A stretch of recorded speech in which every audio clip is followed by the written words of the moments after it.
So Elon Musk has a take on what the role of government is, and it's like basically taken out of a 13-year-old's mouth who just read Atlas Shrugged. At a certain point, really what you're doing is capital allocation. So you're not, it's not money for personal expenditures. What you're doing is capital allocation. And it does not make sense to take the job of capital allocation away from people who have demonstrated great skill in capital allocation. Capitalists. To an entity that has demonstrated very poor skill in capital allocation, which is the government. You can think of the government essentially as a corporation in the limit. The government is simply the biggest corporation with a monopoly on violence, and where you have no recourse. Pause it. What do you want to give that entity? What are these? You hear the audience? Is that the audience? He's doing a Wall Street Journal summit there. Okay, there's two things I just want to point out. I wrote down the role of the government being for capital allocation. That's like an anti-government, anti-democratic, pro-fascist view. That's not the role of what government is supposed to be, even though I'm sure, based on his contracts and discussions with certain government officials, maybe that's what he perceives it as, but that's not what it's supposed to be as. And then when he says that the government has a monopoly on violence, I don't know, reopening your Tesla facility in the middle of a global pandemic where hundreds of your factory workers got sick with a deadly viral infection that we didn't even know what the consequences of would be. That might be construed as violence against them, since they could have long COVID or die or have repercussions from that.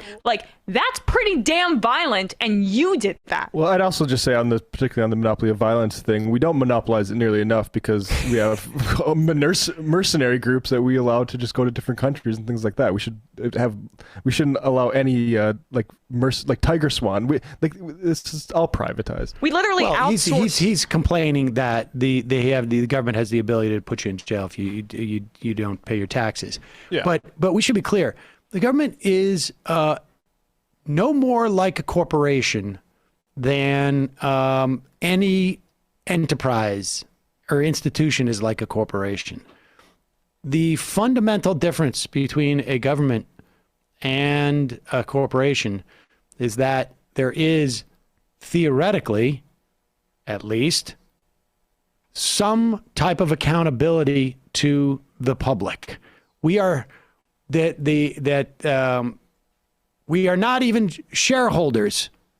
We all have the same theoretical, share in our government. That is the fundamental difference. And if you just hand wave that difference away, the rest is, I'll say it again, just commentary. The rest is just BS. If you don't accept the premise that an inherent good of a government, and I'm talking generically speaking of a government, because you can have a corrupt government and a bad government, but government, the inherent good of a government is that it is accountable to the people. Its primary function is to be accountable to the people.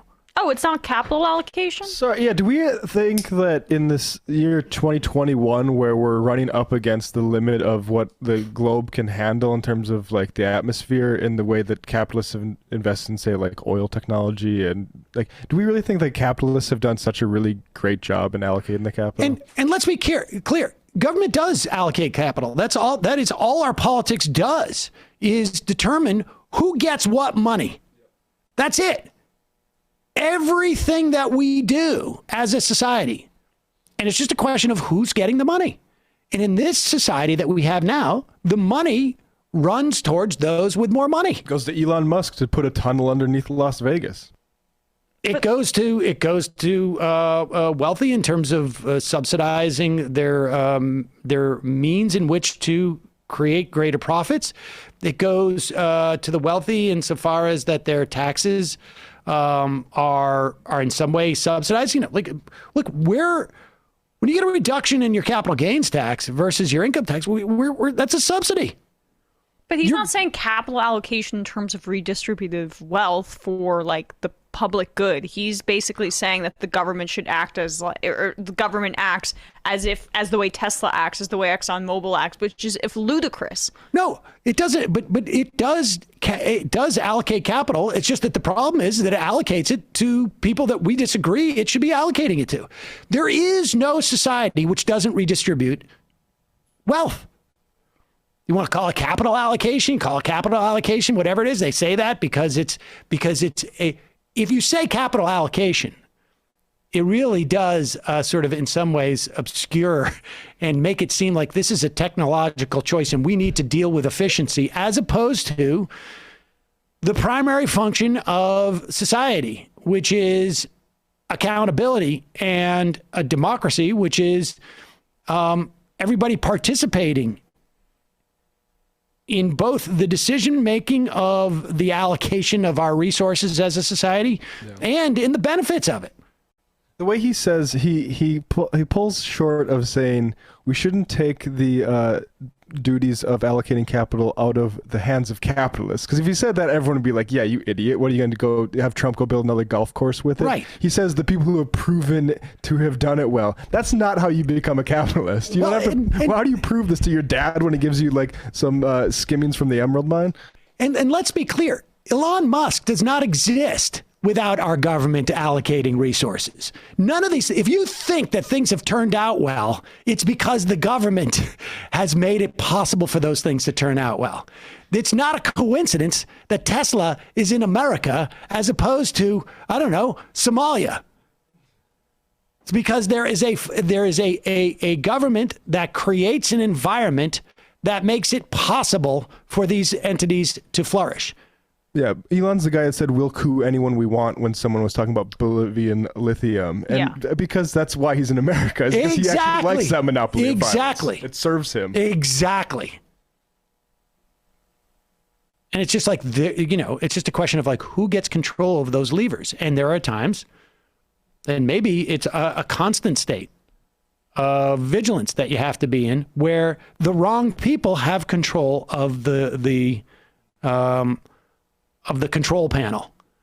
And to some extent, it's a legitimate argument, I think, to say, like, it's always been the wrong people. But within that set of wrong people, there are people who are really, really wrong and people who are a little bit less wrong. And the material difference for thousands, hundreds, millions of people lies in the balance.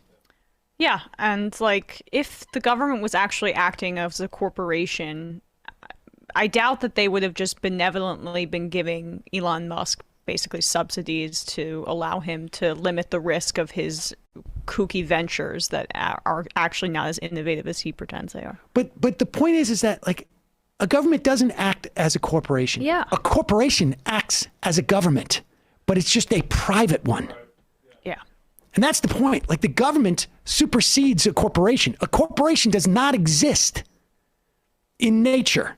It does not exist. There has never been a corporation that has existed prior to the existence of a government. That wasn't backed up by an empire. Yeah. Exactly. Yes, and he's attempting to naturalize that. Like the existence of corporations and also like capitalism. The definition of a corporation is completely determined by the existence of an authority that allows you to incorporate. Right. Whether it's the king or whether it's a democratic government or whatever. There is no corporation in a vacuum. This is the childlike libertarian fantasy. Well, that brings us back to, not to spend too much time on it, when he makes the monopoly on violence point.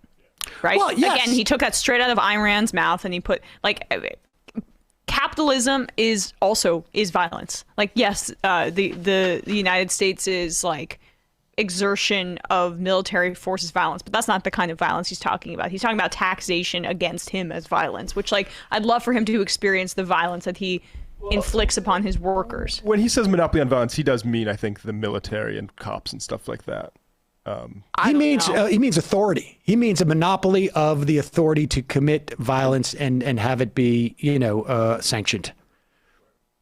And I mean, that's the way that they use this. But let's play this other clip, which also I think is indicative of his. And this is, when you talk about neoliberal, this is the real neoliberalism, like the pure Mount Pelerin neoliberalism, which is, I am for government regulation to the extent that it helps me and my industry or my particular business, period. So that's like the Koch brothers.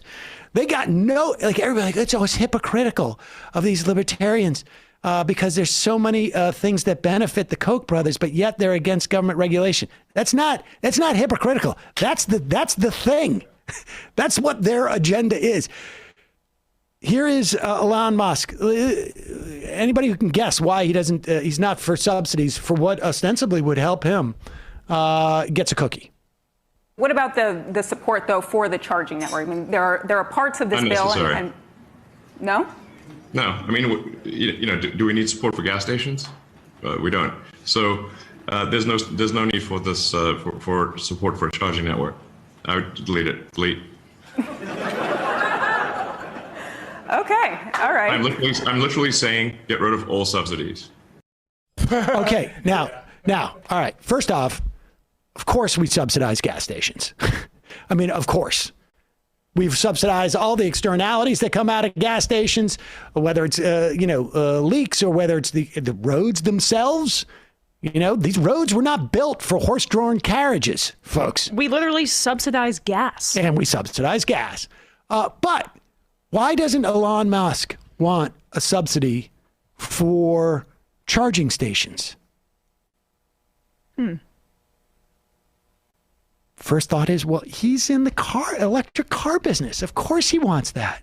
No, because Elon Musk does not care about society adopting electric cars so that we can diminish climate change. Elon Musk cares about making more money for himself. And he's made a calculation. Do these subsidies for electric cars help me or hurt me? Because he's already established himself in this thing. He is afraid that the existing car manufacturers are going to find it profitable to develop technology that will compete with him. And if there are charging stations, more people are going to be more likely to go out and get electric cars. And they're going to go and buy it from GM, or they're going to buy it from Ford, or they're going to buy it from whomever. And it's going to be widely adopted, and he knows he's going to lose. I'm also trying to find right now what in the Build Back Better negotiations includes pro-union strings to some of the subsidy money that would be allocated. He may have other reasons to, be able to say reject subsidies outright, but it's basically like, hey, man, I'm in the lead. I don't care what society adopts. I care about my profits. But he also got a bunch of subsidy money in the lead up to it. Well, that's the point. His entire existence. No, but that's conservatism. It's cross the bridge and then burn it behind you. It's neoliberalism. And then he gets the currency by chuckling people watching this Wall Street Journal town hall to say freaks. like, oh, delete, right? Even though he's taken billions and billions of dollars in subsidy money. That's his agenda. He's not anti-subsidy. He's anti-subsidy that cuts into that would diminish his profits. He just doesn't say the second part because he doesn't have to right now. Yeah. What he's also saying is we've spent so much money that federal budget deficit is insane. He said, I would say can the whole bill, don't pass it. That's my recommendation. So invest in Dogecoin or something instead. Exactly. There's nothing in that bill that is going to increase his profit. And so, therefore, the bill has no use.